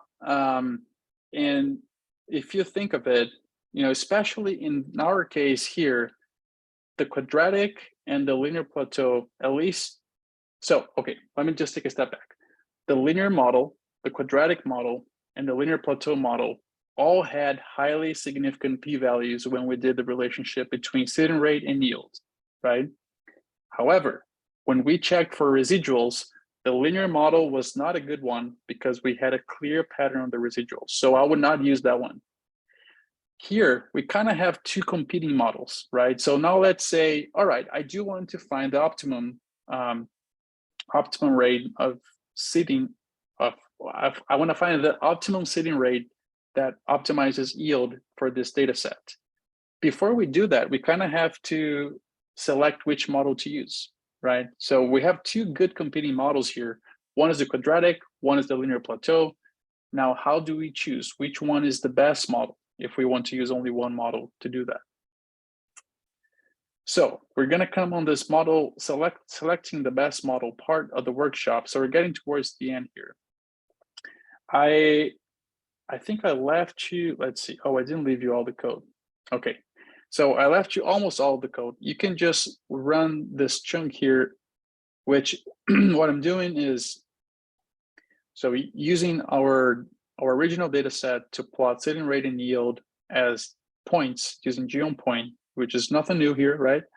And then using a geom line on the ND data frame, and on the Y having the predicted line for the quadratic model, which is this green line, okay? What I want to ask you to do is you can just copy this geom line, this 3 rows here for geom line, add a plus at the end of that, hit return, and paste. What I want to do next is to edit this piece of code that we just copied and pasted so we can see the linear plateau fit with the quadratic fit in the same plot. If I just print here the ND to see its contents, we're going to see that the fit for the linear plateau is in this column yield pred lin p mg per hectare. So basically, if you just came here and you just changed the quad to lin p on the second geom line, the one that we just copied and pasted, and let's just change the color to blue so we can see the difference as well. If you do all that and you run it, this is the plot combining the raw data points in kind of black, and then the quadratic fit in green and the linear plateau fit in blue. Okay, so we can visually compare the relationship and using these two models, but it's still not clear, at least not to me, which model is best. You know, I guess I would say probably the quadratic because we see that dip on the last sitting rate, but still, you know, they're pretty good competitors at this point. How can we find a objective way, so a non-visual, non-subjective way, but objective way of finding this optimum? So let's make a comparison table. But if you come to the next chunk here, we're going to basically still using our same data frame. Let me see what I have. Okay, yeah, I see. So if we just look at this, so this is our data frame that we're starting with. It's just that original one with design, rep, sitting rate, and yield.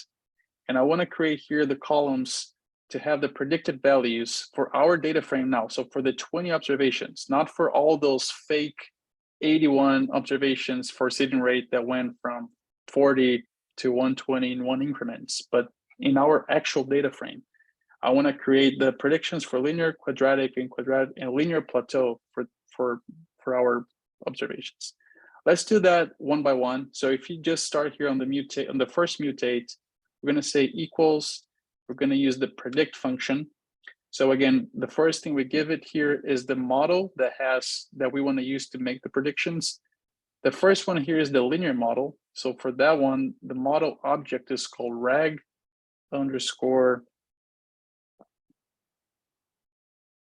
You know what? I just noticed something. I deleted this because we already came to the conclusion that we don't care for the linear one. So you know what? You can just delete these two lines of code. Let's just ignore the linear part because we already know it's not the best. Let's just focus on the quadratic and linear plateau. So if you come here on the quadratic, you say equals, and then we're going to say predict, use that predict function. Because we're predicting the quadratic model, the model object name was reg underscore quad underscore mod. And I want to add a comma and hit return just to say re.form equals NA. This again is just so it kind of like, it tries to predict at the highest level of the model and not at the block level, because we don't really want to give it a block number here. It doesn't make sense, right? We're predicting a new observation. How would you give a block number? And let's just do the same here for the linear plateau. So we're going to use the predict function. The model, if you recall, is called reg underscore lin p underscore mod. We add a comma, hit return. And the predict function on a linear plateau model, instead of saying re.form, it's actually called level. So we say level equals 0, which is the same meaning as re.form equals NA, but it's just the way that those different models have different arguments. So if we do that, let me just print here what I'm seeing on this data frame that we just updated. So now we have a column that the predicted yield for the quadratic model and the predicted yield for the linear plateau model. All right, so what I want to do now is, so what is going on here? How do we assess the fit of a regression when we have observed values, which in this case is yield? So yield megagrams per hectare is what was actually observed, what was measured on those plots. And then we have the predicted values coming from a quadratic function and from a linear function. How can we assess model fit for regression model?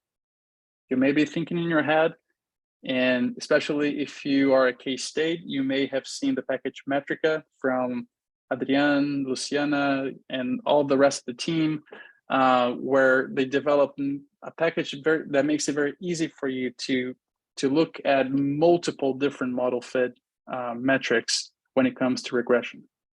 In our case, to make things a little bit simpler, we're going to be looking at two. One is the root mean square error, RMSE, and the second one is the Akey's information criterion, AIC. So to do that, before we actually extract RMSE and AIC for the two models of quadratic and linear plateau, we have to do is a light data wrangling here, where we're going to be using the pivot longer function. So I guess you can just start typing with me. There's going to be a little bit of, some things going on, and I don't want you to get too hung up on the details. So we're going to say inside of pivot longer, we're going to say col to tell which columns we want to make longer in the data set. If that doesn't make sense at this point, just wait a second, you're going to see what that means.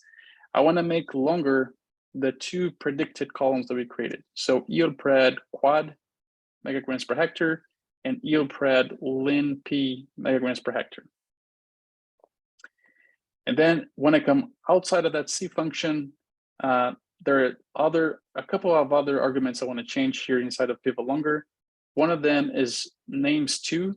This is the name of the column that I want to have to save the model names, and that is going to make sense in a second. Just follow with me. Then add comma, and let's say values two. I want to use this name yield pred. So if we do this, we're basically going to take these two columns here, and instead of having them side by side, we're going to stack them under each other, meaning that all the values are going to be stacked, and then we're going to create a new column called model that's going to be filled with the column name here to kind of let us know which previous column was that value under. If this is too confusing, don't worry, just run the code and you're going to see what that's doing.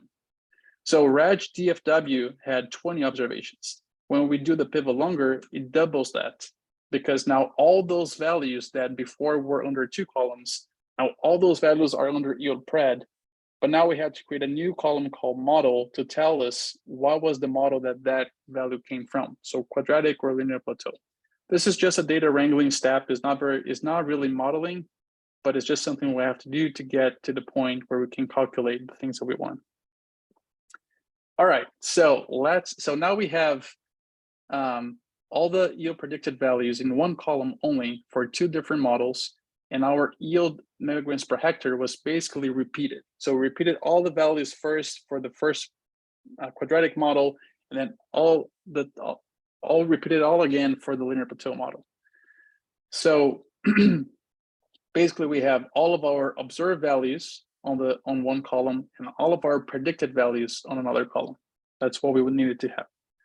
So let's add a pipe. Let's do a group by, and I want to group by model, which is our column right there, because I want that for each one of those two models, I want to summarize, use the function summarize, where I'm going to call the column RMSE. So it's going to be the new column that's going to be summarizing for me. And I want to use the function RMSE from the Metrica package, where the first argument is OBS, that stands for observed. So our observed value was yield megagrams per hectare. If you add a comma, the second value was pred. The second argument is pred, and pred is the predicted value, which is coming from the yield pred column. Okay, so if we just run this, this is what it gives us. It gives us basically a nested column called RMSE. You don't have to worry about what that is and what it means for now. We just want to unnest that column. So to do that, we add a pipe. We use the unnest column, or sorry, the unnest function, and say which column we want to unnest, which is the RMSE. So we do that, and now we should see the root mean square error value for each one of the different models. So first here is showing the linear plateau and then the quadratic plateau. We're seeing RMSE of around 1.02 for the linear plateau, and quadratic is a little bit lower. Okay, so we do have RMSE here. I also want to have AIC. So how do we calculate AIC? So I want to give here the pipe. I want to use the function bind cols of bind columns. you can just give an enter and kind of work like after that. I think that's going to be easier. We want to kind of like on the fly create a data frame. So let's use the function data.frame and call this the column of this data frame AIC. And here we want to use the C function because we want to create two AIC values. So the first one that we're going to create is going to be using the function AIC. So I know it can be a little bit confusing because like we're creating a column name and then using a function that has the same name, but just follow along, it's going to work. So because up here, our first model was a linear plateau, let's give the first AIC value coming from that linear plateau model. So we ask for the AIC from the reg_lin_p_mod model. And then we add a comma. And the second AIC is going to be from the reg_quad_mod. So just to kind of walk you through more slowly, all this data frame here is doing is just creating a different separate data frame where we only have a column with AIC and then two values. And then we're basically creating this on the fly and then binding its columns to the data frame that came before it, which is this one. So when you run all this together, you end up with this. So we have a model column with linear plateau and quadratic values. You have a root mean square error and an AIC column. If this was too much, too complicated, don't worry. This is not the main takeaway of this workshop. The main takeaway is going to be the interpretation of these values. So root mean squared error, the lower this value is, the better, right? So if we were to judge only by root mean squared error, we would select quadratic model. That has the lower error as measured in RMSE. Now, if you're not familiar with AIC, you can think of it as a metric that the lower the better, but if you keep adding variables to your model that are not helping it to explain enough information from adding those variables, AIC is actually penalized, so it goes up. So that it kind of it's kind of like an adjusted R-square in the sense that it penalizes models that are too complex without the need for that complexity. So in this case, I mean, in all cases, lower AIC is better. In this case, the lowest AIC is coming from the linear plateau. So just by looking at these two metrics, and again, there are many metrics we could look at. I just wanted to expose you to a couple of them. If we look at RMSE, we would say quadratic is the best because it has the lowest error. And if we look at AIC, we would say linear plateau is the best because it has the lowest AIC, and lower AIC is better. So it's kind of like both of them are, good enough. Perhaps one is doing best in different aspects than the other. But so how would we choose? Let's choose a model to estimate the maximum. Okay. So what I want to propose, and again, this is something that is really not, we could have chosen regardless, each one of them or either one of them would be a good model. But because on the linear plateau model, the optimum is already a model fit argument or a model fit parameter, it's pretty simple to extract. So I just want to show you that if we had chosen the linear plateau, which we're doing here, and we start with the model fit, we can use the $ symbol here and go into coefficients and then do $fixed. If we just run this just gives us the coefficients of the model fit from the linear plateau model. And we see that the breakpoint happened at 7 and 3.47 thousand seeds per hectare for this data set. So now let's just plot this. Let's just visualize this a little. I think plots are a great way to see things. So I want to create this object called yield optimum sitting rate, or YOSR. And we're going to say that, call the function data frame. And we're just going to say SR_KSHA equals this number. You can just copy that or just type it. 73 is going to be enough, but I'm just doing this. right?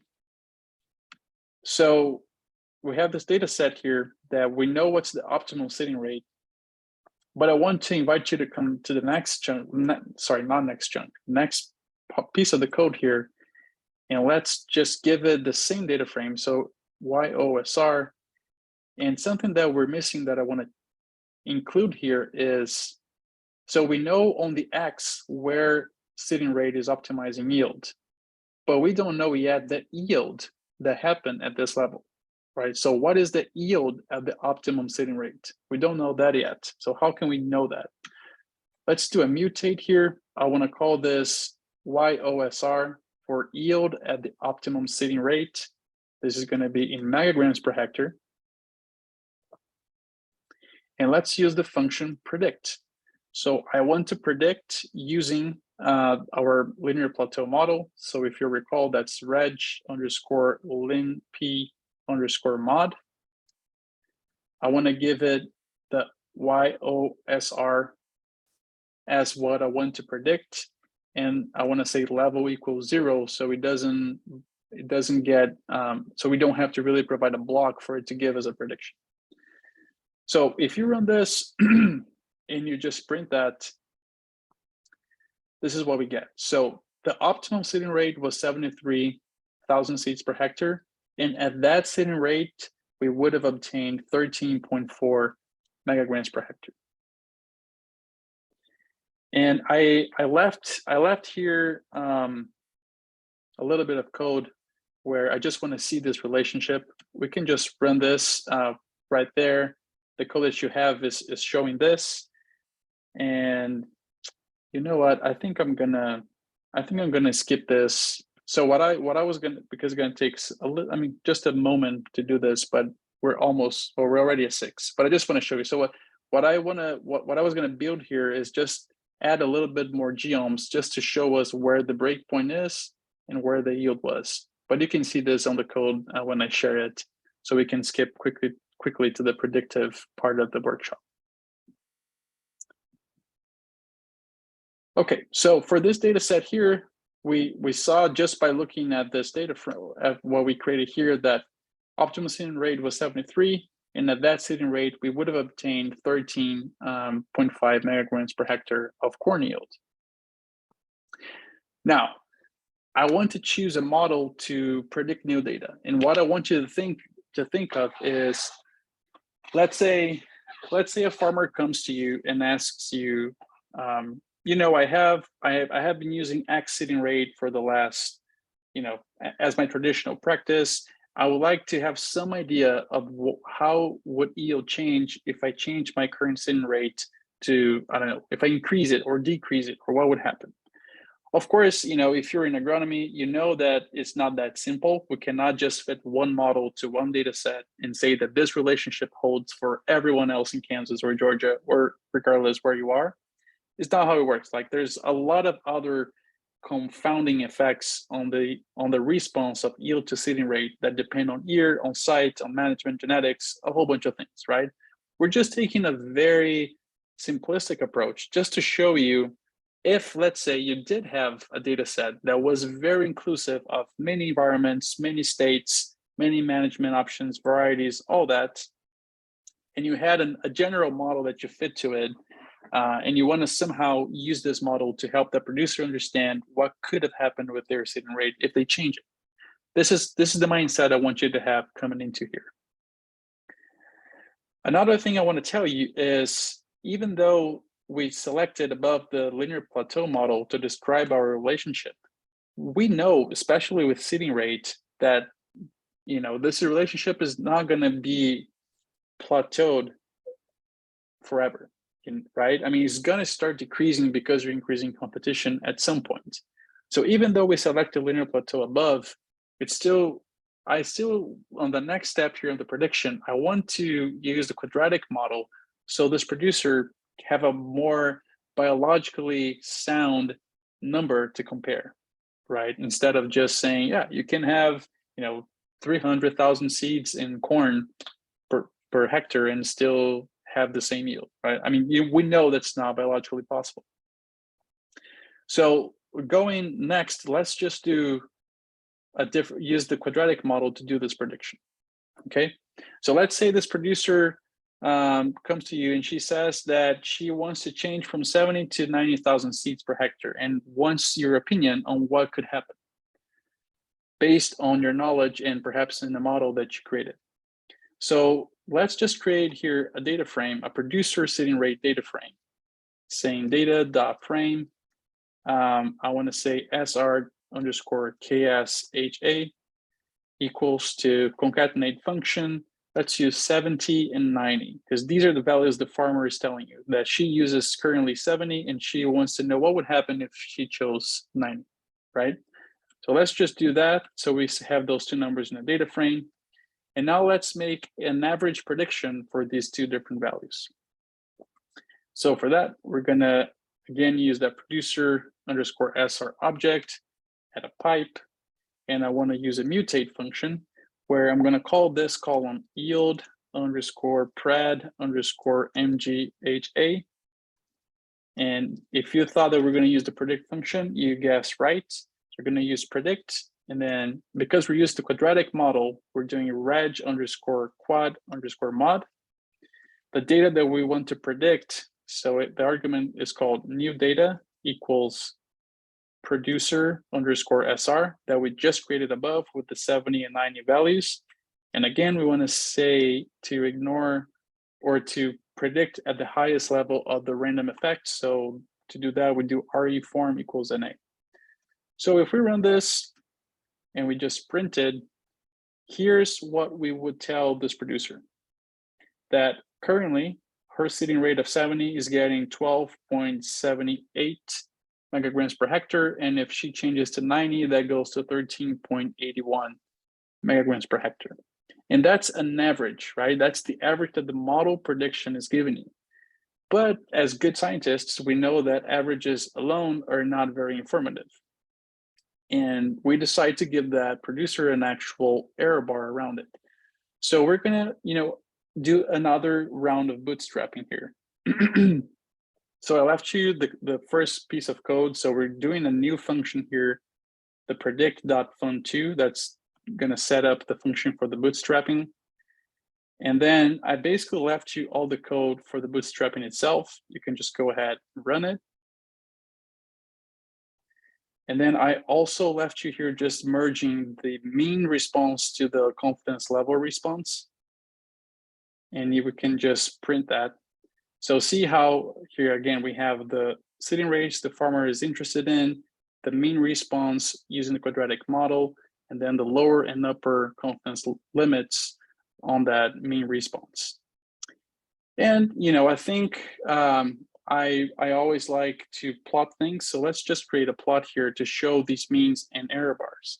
So I left you already part of the code, but I want to add the means and the error bars next. So we just add a plus. We're going to use a geom called point range, where the aesthetics of this geom are y-min. And for this, on this data set up here, we called our min just as LCL. Right there. So we say y mean equals LCL, y max equals UCL, and we can just plot it. So this is what we could show that farmer. We could say, okay, your seeding rate increasing from 70 to 90 would on average increase, but this is the range of values that you would expect from that increase based on the model that we use to create these predictions. So we really see that there is a large overlap, right? And of course, in this case here, there is a higher chance of the higher seeding rate to have higher yield. But anyways, I guess, we can talk about uncertainties all day long. But just so we give that producer not just an average value, but also some uncertainty around that average. Something I want you to notice here is that 70 and 90,000 seeds per hectare were not values in our original data set that we used to create this model. And that's something interesting and important when we're talking about regression, right? So with ANOVA, we're really interested in understanding the average response at the specific levels that we treated, right? So let's say 40, 60, 80, and so on. With regression, we can model more generally that relationship. And as long as we are within the range of our data, we can make predictions at any level. We don't have to predict a level that is in our data frame. As we're seeing here, 70 and 90 were not levels in our data frame, but we can still predict on them and provide confidence levels around those predictions. So ANOVA is really good to understand how treatment affects or how treatments affect the outcome on the data that you're analyzing. So let's say to do inference, like to have letter separation, A, B, C, knowing what's different from what. Whereas with regression, we can still have the significance component on it, but it's really more useful if you're trying to understand the relationship between two things or more things, but also when you're trying to make predictions on new data, unseen data. Like in this case here, this farmer wanted to know about a seeding rate that we did not have in our study, but was still within the limits of our data. Okay, so some quick takeaways here. We just mentioned about when to use ANOVA, when to use regression. When we're finding an optimum, it's always useful to fit a few different models and select the one that has the best fit to your data. This is what we did today.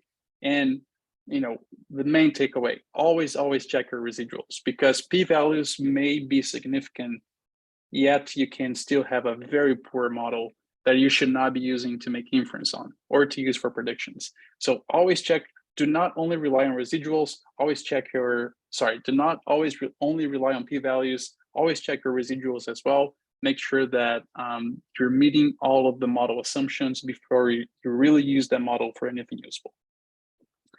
And just some very quick final thoughts. I will share the complete script by tomorrow, and I will also share a survey. I really want to ask you to fill out the survey if you thought this was useful, if you thought this was not useful. Really, any feedback you can give me that will help me to improve for the next times, to really know, if how my content was, what would be an interesting topic to cover in the future. Anything that can help me to improve would be highly appreciated. And the surveys are anonymous, so you don't have to worry about giving me candid feedback. And I think that's all from me. Sorry, we ran a little bit late, but it was great to interact a little bit with you guys. I wish we had more time to do this and really go slowly, have some more exercises for you to do on your own, and really have more chance to connect. But if you have any questions, I will be glad to answer them.